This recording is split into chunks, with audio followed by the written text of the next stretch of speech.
баҳри сазовор истиқбол намудани 35-солагии истиқлоли давлатӣ ва таъмини сокинон бо шуғлу афзун намудани ҳаҷми истеҳсоли маҳсулоти ватанӣ дар шаҳру ноҳияҳои вилоят давоми 6 моҳи соли ҷорӣ 40 корхонаи нави саноатӣ бо таъсиси беш аз 340 ҷойи нави корӣ таъсис дода шудааст, ки ин раванд ба рушди иқтисоди бозоргонӣ, рушди соҳаи саноату баландшавии иқтисодиёт нақши арзанда гузошт. хусусан дар ин давра саноатчиёни вилоят ба маблағи беш аз 5 миллиарду 18 миллион сомонӣ маҳсулот истеҳсол намуданд, ки дар баробари таъмини бозори дохилӣ ҳамзамон ба хориҷа содироти он ба роҳ монда шудааст. вобаста ба дастуру супоришҳои асосгузори сулҳу ваҳдати миллӣ пешвои миллат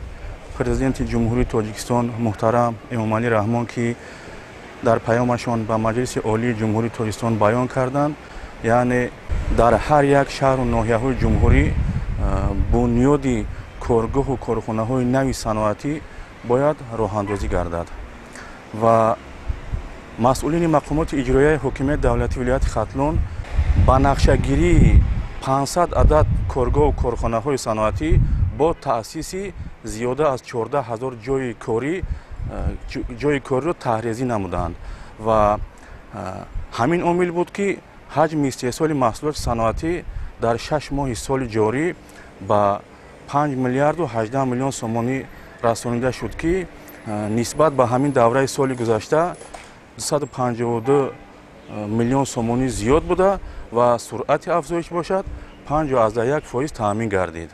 طبق اطلاع مدیر شعبه انرژتیکا و صنعت مقامات اجرایی حاکمیت دولتی ولایت خدلان در دوره حساباتی 841 کارخانه های استحصالی فعالیت نمودند که نسبت همین دوره سال گذشته 55 کارخانه زیاد می باشد. قید گردید که در 6 ماه سال جاری در ولایت 177 نامگوی محصولات صنعتی استحصال شده است که از آنها سرعت رشد 145 نامگو تأمین گردیده، 13 نمود محصولات صنعتی که سال گذشته استحصال نشده امسال استحصالشان دوباره به راه مانده شد. عموما کارخانه هایی که در این دوره از جانب صاحبکاران محلی مورد بهره برداری قرار گرفتند، این اساساً کارخانه هایی که سمت فعالیتشون با استحصال محصولات های خوراکواری، گچ کردن، سمنت، آبهای تشنه‌شکن و غیره را در بر میگیرند که اکثر محصولات این کارخانه ها صادراتی می باشند و با دولت های از تاجیکستان بیرون این محصولات های استحصال نموده کارخانه ها همچون محصولات های صادراتی به شمار می روند. برای بهتر کردن پس کردن یعنی مهاجرت مهنتی، برای بجای کار دائمی و موسمی تامین نمودن جوان ها علل خصوص یعنی که زنها نگرانده شده است. و منتداری البته خودمون رو با اساسگزار صلح وحدت ملی پیشوای معظم ملت میرسونیم که تمام شرایط ها رو برای بخش خصوصی برای صاحبکاران یعنی مهیا ساختن و انفراساختار به نهایت بزرگی ساحه کشاورزی در ولایت خدلان وجود دارد، ولی با اراده مستحکم، با آموختن تجربه دیگر دولت ها، آموختن یعنی کار و فعالیت دیگر خواجگی دارها، ما میتوانیم که یعنی استحصالات محصولات کشاورزی اینچنین یعنی استحصالات محصولات صنعت سبک رو یک چند مرتبه یا که زینه به زینه چکار کنیم بلند برداریم. این زمان در ولایت توجه صاحبکاران نیز با بنیاد کارگاه و کارخانه هایی که با سمت محصولات خوجگی قشلاق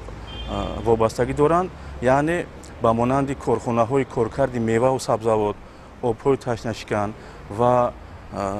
میوه خشکونی که در ولایت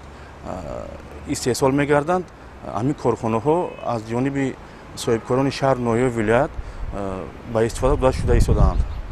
باید گفت که با اعلان شدن سال 2022-2026 همچون سال رشد صنعت و تطبیق هدف چهارم ملی صنعت کنونی با سرعت مملکت در ولایت بیش از 500 عدد کارگاه و کارخانه های صنعتی بنیاد و با فعالیت آغاز نموده بیش از 14,000 ساکنان محلی با شغل таъмин гардиданд.